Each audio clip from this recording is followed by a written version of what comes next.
Uyab kung motudlo gani ko sa imuha, meaning imuha ng part ha. Basta mo anak ko.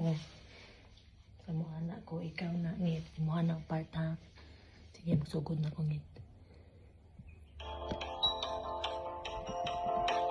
Kaya siya muna pagsulod na to, uyab. Para masulod ka muna siya.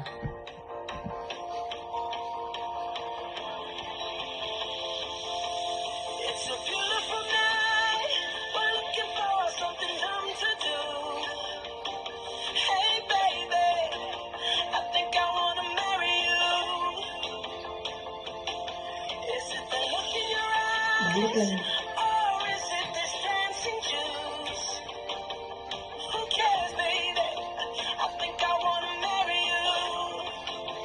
Tapos imanaw yan.